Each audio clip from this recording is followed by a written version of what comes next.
लेकिन पूरा लेसन लिखने के लिए कर देते थे।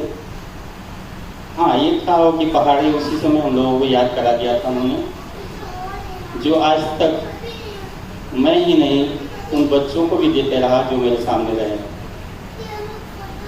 पिताजी का जो थोड़ा बहुत संस्कार हम लोगों को मिला वही हम लोगों ने समाज को दिया। वे ईमानदार इतना थे कि यदि बीमार भी रहते थे तो भी मुझसे कहते थे कि पहले स्कूल जाओ, इसके बाद फिर दवाई लेने चलेंगे।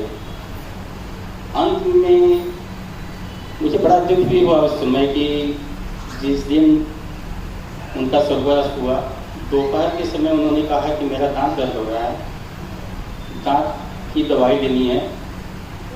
तो जब दांत वाली बात आई तो मैंने सोचा कि बहुत ज़्यादा कुछ है नहीं उसमें कि डॉक्टर के यहाँ जाएंगे, दवाई ले लेंगे, ठीक हो जाएंगे। उस दिन वे मेरे छोटे भाई के बच्चों के साथ गए दवाई लेने के लिए। पहली बार वो अकेले मुझे छोड़कर गए थे। मैं बाहर निकला था और रास्ते में ही मुझे मिले तो मैंने बच्चों से पूछा कि कहाँ लेके जा रहे हो, तो उन्होंने कहा कि दांत का दर्द है और डॉक्टर के यहाँ चले जाएंगे। डॉक्टर के यहाँ लेके गए, वहाँ उन्होंने दवाइयाँ दी और इसके बाद घर आए। घर आने के बाद नाश्ता भी किया उन्होंने। नाश्ता करने के बाद ये रहता था कि मैं पिताजी के साथ शाम को जो रहता था उनके साथ में, मुझे फल दिया जाता था खाने के लिए, तो 80% मुझे दे दिया करते थे। मैं मना करता था लेकिन वो मानते नहीं थे और मुझे फिर उस समय माँ की याद आती थी। किसी की भी माँ हो वो बिना गिने रोटी देती है, ठीक उसी तरह से मेरे पिताजी भी उसमें से फल देते थे और कहते थे नहीं तुझे खाना है कि मैं खा लूँगा, क्योंकि दांत भी थोड़े से कमज़ोर थे। कभी पका रहता था पपीता वगैरह तो नहीं खा पाते थे, लेकिन उनका दिया हुआ ऐसा लगता था कि मेरी मम्मी आ गई है और मुझे प्रेरित कर रही कि बेटा अभी भूख लगी है तो खा ले कुछ। मम्मी के जाने के बाद बहुत कम दृश्य दिखाई दिया और फिर वो नाश्ता पानी करने के बाद मेरी आदत रही कि वो पहले खा लेते थे, इसके बाद में खाता था। बस उन्हीं का दिया हुआ संस्कार था। तो नियम से खाना बन चुका था।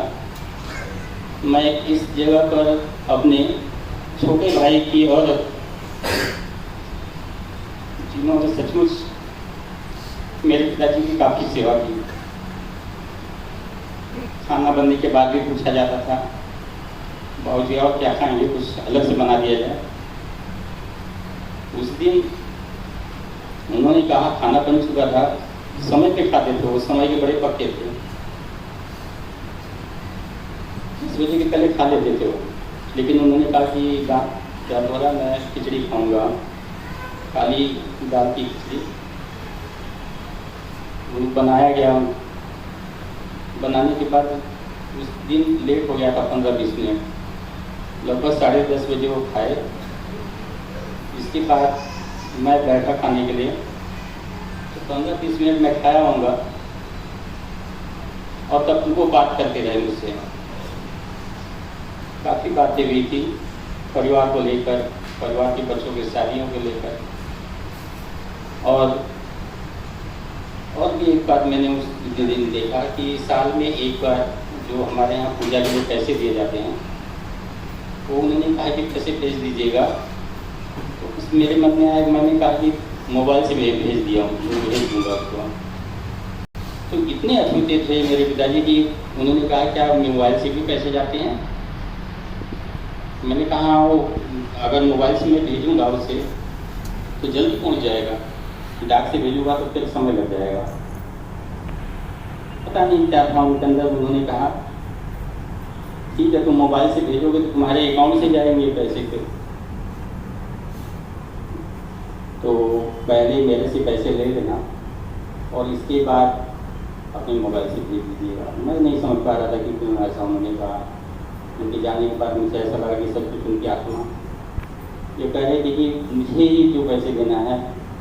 पैसा तो पहले ही हम लोग देते थे, लेकिन सब पैसा उनका ही रहता था। तो चाहते थे कि मेरे ही हाथ दान किया जाए। और हर महीने लगभग इस साल मैंने देखा कि वो सुंदरकांड करवाते थे। जबकि ऐसा मौका आता था तो मैं जरूर करवा देता था कि 2 शब्द सुनेंगे वो। और उस समय खुले हाथ से दान करते थे। पता नहीं क्या था उनके लिए कि नहीं, कुछ जो पैसे हमारे यहाँ आते हैं उसका दान भी करना चाहिए। खाना खाने के बाद दवाइयाँ खाई। मैं उस बच्चे को भी बहुत बधाई देना चाहूँ। जो बच्चा हमेशा उसके साथ में रहते थे और दवाइयाँ देता रहता था, वासुदेव यादव। ये भी परिवार में किसी ने सेवा की थी, उस बच्चे ने की। दवाई उसने दिया। मेरे पिताजी ऐसे थे कि दवाइयाँ पढ़ तो नहीं पाते थे, लेकिन डॉक्टरों पे विश्वास होता था कि कौन सी दवाई खा रहा हूँ। कभी एक गोली भी अगर ज़्यादा दी गई तो बोलते थे कि कहाँ से किस डॉक्टर ने लिख के दिया है। उस दिन भी दवाई खाए। दवाई खाने के बाद मैं अपने कमरे में गया और पिताजी बेड पर लेट गए। केवल जैसे ही 2-4 मिनट हुआ, दोनों हाथ उन्होंने सर पर रखा और मैं तो केवल सुनता था कि ऐसा भी होता है। सर पर रखने के बाद उनके मुंह से केवल हे राम निकला और उनके दोनों हाथ नीचे आ गए। लोग भागते हुए मेरे घर नीचे आए जहाँ पे मैं था और उन्होंने कहा कि बाबूजी बोल नहीं रहे हैं। और मैं वहाँ से भागता हुआ आया और देखा तो सब कुछ पिताजी हम लोगों को छोड़कर चल चुके थे। फिर भी मुझे विश्वास नहीं हुआ। एक होता है, हॉस्पिटल लेके गए उनको। हॉस्पिटल में देखने के बाद डॉक्टर ने नीचे ही कह दिया था कि नहीं है। फिर भी पता नहीं क्या है, मैंने उस डॉक्टर से निवेदन किया कि ऊपर देख लीजिए, हो सकता है। और वो तुरंत ऊपर देख के गए, ECG वगैरह निकाला। उन्होंने कहा देखिए आपको विश्वास नहीं होगा और ये हकीकत है। फिर वो तो मानना था कि आगे तो अटूट सत्य है कि जो आएगा उसे जाना ही है। लेकिन कुछ व्यक्ति ऐसे होते हैं और माँ पिता तो सचमुच ऐसे होते हैं कि वो ऐसे परदेशी नहीं छोड़ के चले जाते हैं जिसके ऊपर पीछे की पीढ़ी चलती है। और हमें यही ग्रहण करना चाहिए कि उनसे हम कुछ अच्छा कार्य कर सकें।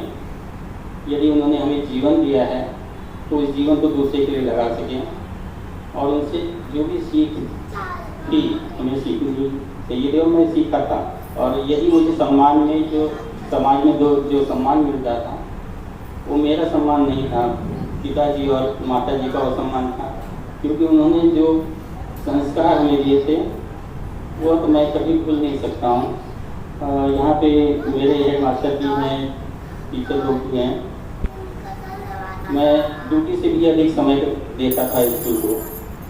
ऐसा नहीं था कि म्यूनसिपैलिटी में था तो मैं ड्यूटी छोड़ के भाग जाता था, ऐसा कुछ नहीं।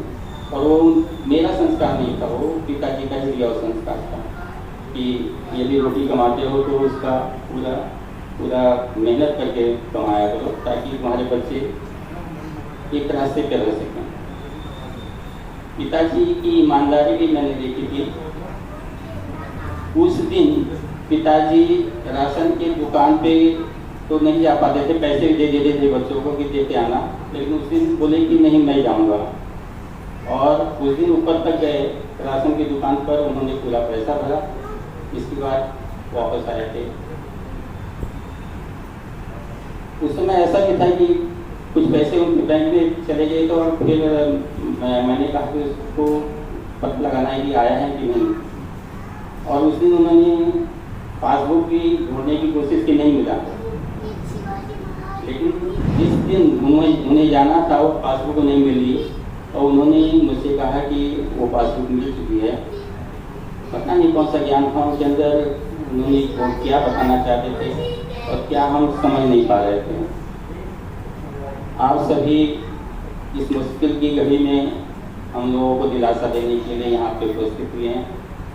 मैं समझ रहा हूँ कि उल्टा हो रहा है, लेकिन आभार तो मुझे पहले प्रकट कर लेना चाहिए। आप लोगों का धन्यवाद पहले दे देना चाहिए कि आप लोग दिवाली जैसे इस पर्व पर अपने घर को छोड़कर, अपने लोगों को छोड़कर हमारे परिवार को जो दिलासा देने के लिए यहाँ पर उपस्थित हुए हैं, इसके लिए मैं अपने परिवार की ओर से आप सभी को बहुत बहुत धन्यवाद देता हूँ और आभार प्रकट करता हूँ। पिताजी को श्रद्धांजलि अर्पित करता हूँ। पिताजी का साया हम लोगों के जीवन पे हमेशा बना रहेगा। मेरा परिवार उनके संस्कारों को सीखकर आगे बढ़ेगा, उनके संस्कारों को टूटने नहीं देगा, ताकि वह समाज भी देख सके कि मेरे पिताजी आज भी उस परिवार में हैं। इतना कह के मैं अपनी श्रद्धांजलि अर्पित करता हूँ। धन्यवाद।